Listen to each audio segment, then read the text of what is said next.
আজকে আমরা নতুন আরেকটি সিনিয়র অফিসার আইটি 2021-এর ভাইবার অভিজ্ঞতা শেয়ার করব আপনাদের সাথে।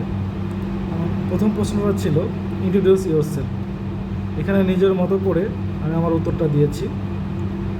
এরপরে প্রশ্নটা ছিল কত সালে পাশ করেছি, তো আমি আমার পাসিং ইয়ারটা বলেছি।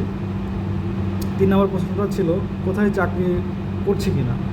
তো আমি যেহেতু জবে ছিলাম, তো আমি আমার জব সম্পর্কে বলেছি এবং কেন পরিবর্তন করতে চাই সেই বিষয়ে ওনারা আমাকে প্রশ্ন করেছে এবং আমি সেটা বলেছি যে কেন পরিবর্তন করতে চাই। 4 নম্বর প্রশ্নটা ছিল ক্যাপসা কেন ব্যবহার করা হয়। তো আমি সার্ভার অ্যাটাকস থেকে রক্ষা করার জন্য ক্যাপসা ইউজ করা হয় বা সিকিউরিটি পারপাজের জন্য ইউজ করা হয়, তো আমি আমার মতো করে অ্যান্সারটা দিয়েছি। 5 নম্বর প্রশ্নটা আমাকে করেছে আমরা বিকাশ, নগদ বা মোবাইল ব্যাংকিং ব্যবহার করি, তো লগ ইন করার সময় ওটিপি ব্যবহার করি, এই ওটিপি কি ব্রেক করা যায় কি না বা কীভাবে করা যায়। তো আমি বলেছি জি স্যার করা যায়। এর পরের প্রশ্নটা ছিল কিভাবে করা যায়, তো আমি বলেছি যে এটা বাইপাস করে ম্যান ইন মিডল অ্যাটাক এর মাধ্যমে করা যায় বা আদার্স ওয়েতেও করা যায়। তো আদার্স ওয়ে সম্পর্কে জিজ্ঞাসা করেছে, তো আমি শুধুমাত্র একটি অ্যান্সার দিয়েছিলাম ম্যান ইন মিডল অ্যাটাক।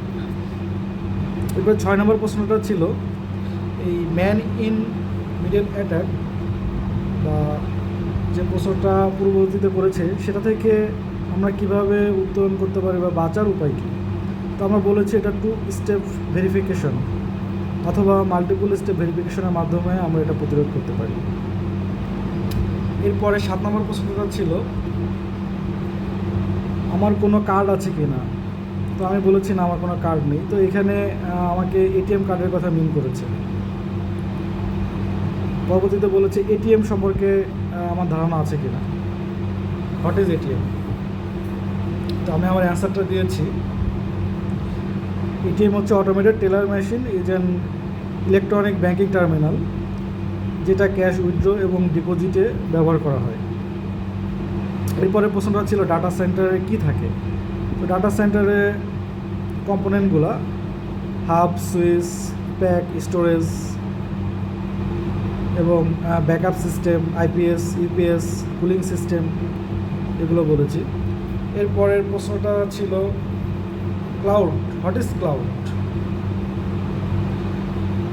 তো আমি আমার মতো করে অ্যান্সারটা দিয়েছি ক্লাউড নর্মালি স্যার ক্লাউড মানে মেঘ বা রূপক অর্থে আমরা ইন্টারনেটকে বোঝাই বা ক্লাউড কম্পিউটিংয়ে ব্যবহার করা হয়। এটা বিভিন্ন ধরনের সার্ভিস প্রোভাইড করে থাকে, software service, platform service, infrastructure service. তো আমরা আমাদের বিভিন্ন সার্ভিসের জন্য ক্লাউড এখন খুবই জনপ্রিয় এবং এটি ইউজ করা হচ্ছে। এরপরে এক্সটার্নাল আমাকে আর কোনো প্রশ্ন করেনি এবং আমি সালাম দিয়ে আমার ভাইভাটা শেষ করেছি। ধন্যবাদ।